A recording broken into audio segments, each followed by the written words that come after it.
Hi, everybody. This is Robert with Slaughter Free Chicago, and we're really excited about this new series of interviews that we're going to do called AR Rebels.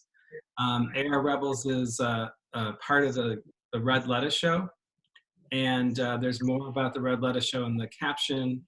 So today is our very first guest. We've chosen people that are making great contributions to our community, and in particular those people that are doing some great things for our campaign, for the Slaughter Free Chicago campaign. So we're really pleased to have our first guest today, Rehana Mohammed-Smith of Georgia's Bird Sanctuary. And so, Hi. how you doing, Rehana? Good. We're doing good. It's me, and then here's Kaplan.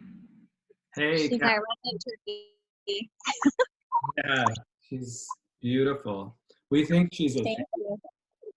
We think, yeah, so far she is a she, but she fans her tail a lot, so she might be a boy. yeah, I guess we'll find out soon enough, huh?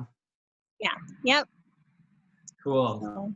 So, Rehana, we've known each other for several years, and we kind of fell out of contact, which is why I kind of, until recently when we, we worked on a rescue together, or we got back in contact because of Sally.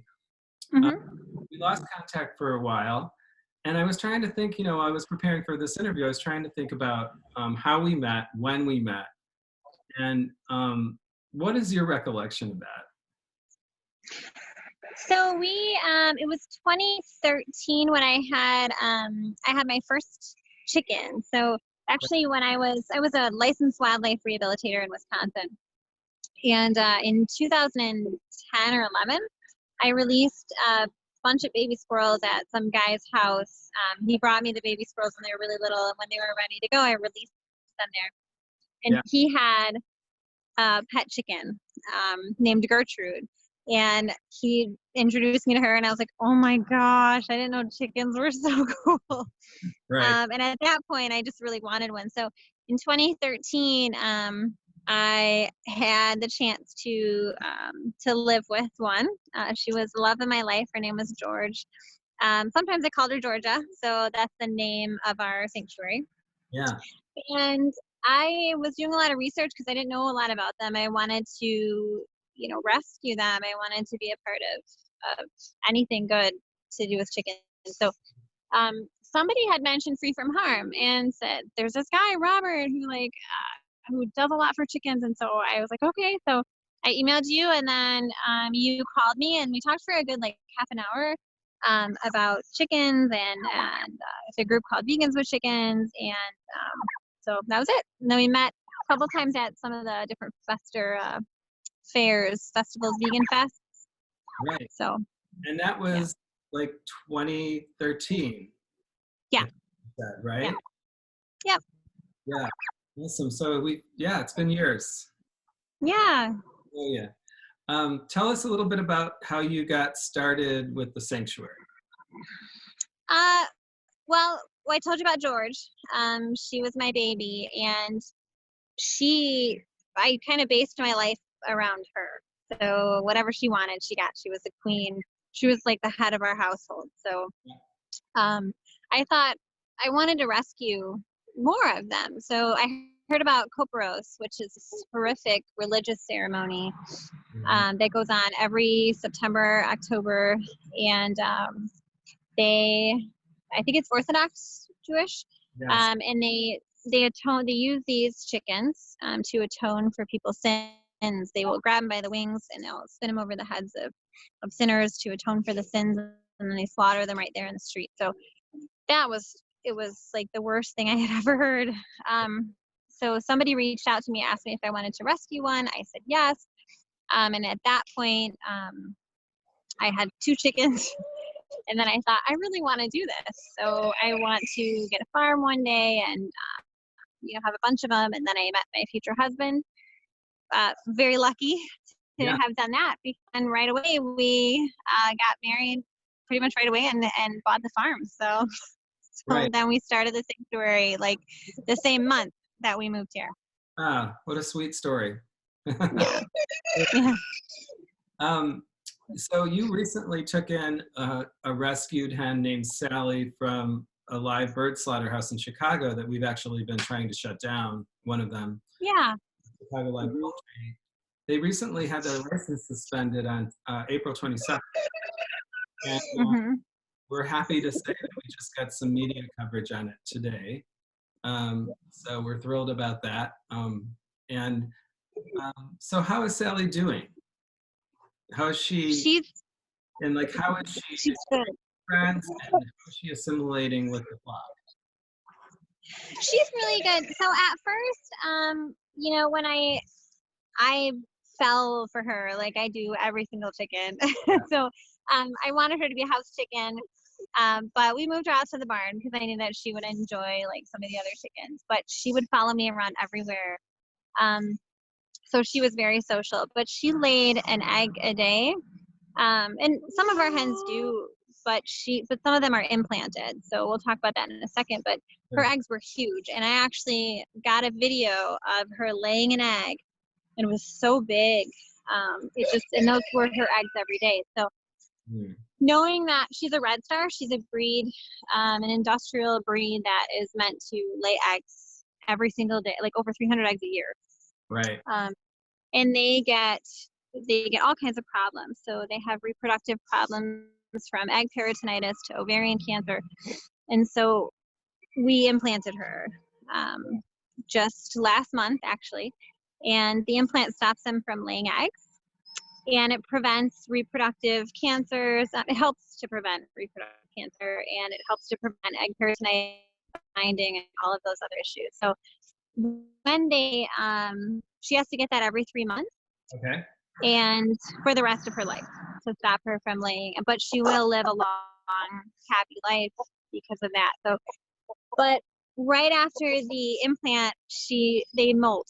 And I don't know if you've ever had a molted bird in your presence, but they hate life. They're crabby, they're frustrated, because it's like these little pins that are like shooting out of their skin. So she's And itchy and yeah. not So fun. she's around, and I can show you her. I just have to get Kaplan off me, but she's around, and I can show you her Great. somewhere around here. So let me switch over. Okay, so if you can see, here are two of our other rescues. Yeah. There's one over there. There's a few by the compost pile. Trying to see where Sally is. We have Fighting Roost. Okay. There she is. Yeah, I see her. There's our little rescue. Yep. What are the others that are from the Caporos, the meat industry, those breeds? I think it would be good for people to be able to recognize. Yeah. So these are the white birds. These are Cornish Crosses. This is Audie. She was just this past year's rescue. She was born in 2019. Yeah. And this is Norman. She's our oldest one. She was born 3 years ago. I got her in 2017. And let's see, this is Bernie, who we got in 2018. Yeah. So I think it's amazing that you've been able to maintain their health. Yeah. Actually had some of the, we've rescued some in years past, and they died very shortly after we rescued them, within weeks. And they just had heart failure. They had sudden death syndrome. Yep. Um, It's common with them. exactly. So I was just kind of marvel at the fact that you have had them as long as you have, considering they're only really bred to be 6 weeks old when they're slaughtered. So what do you do? Anything specifically you do to keep them healthy? Yeah, so they have to be on a very, very strict diet. Usually with the chickens, you can leave food out, and they can eat all day throughout the day when they want. Not for these guys. So that's what they do in the industry, and they let these birds eat and eat and eat. And 42 days, they're ready for slaughter. So some of them can't walk because they've eaten so much. Their legs give out underneath them. They get, if they're a little, if they get to live older, they get fatty liver disease if they're not, if they're not on a strict diet. So our little ones get a quarter cup of feed in the morning, and then they eat forage throughout the day. And if it's like cold out, if it's a really bad day out, they kind of stay in the barn and they'll stay in the run, and then I give them a big salad. So that's kind of they'll have that forage, and then in the evening they also get a quarter cup of food. So you have to maintain that, otherwise they're not gonna do well. So. Right. But their mobility is pretty good. Like they can actually get around. Some of the ones we've had have just had a terrible time walking. Yeah. Yeah. Oh yeah, these guys are out running around. These girls are out running around all the time. So they're just they're always searching. And the fun thing is like when I come out with a bag of soil or mulch or something like that for the garden, they all follow me because they think it's food. So they're running all the time. So they definitely get exercise. Got something for them, right? Yeah. Mm-hmm. Yeah. So.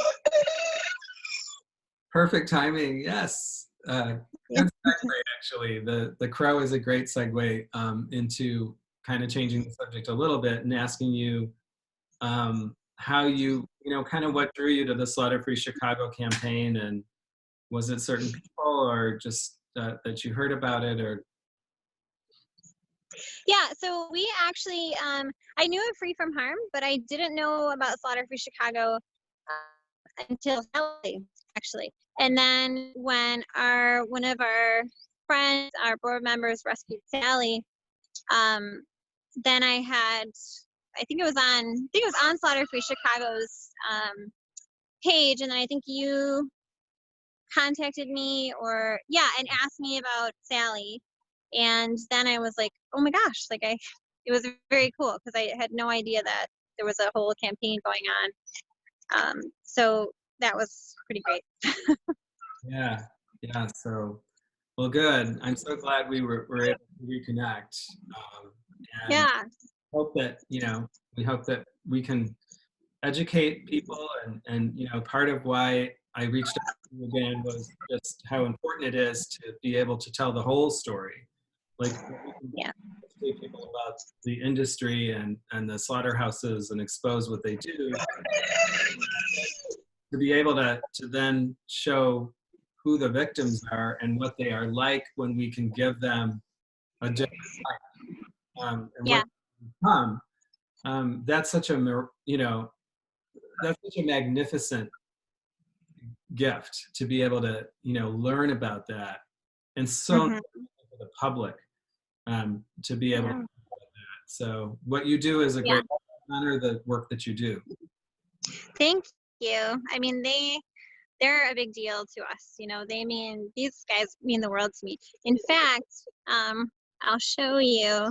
So these are all little individuals to us. Yes. And we actually have a wall of fame. Huh. So every little person is on there right now. So this is the inside of the barn.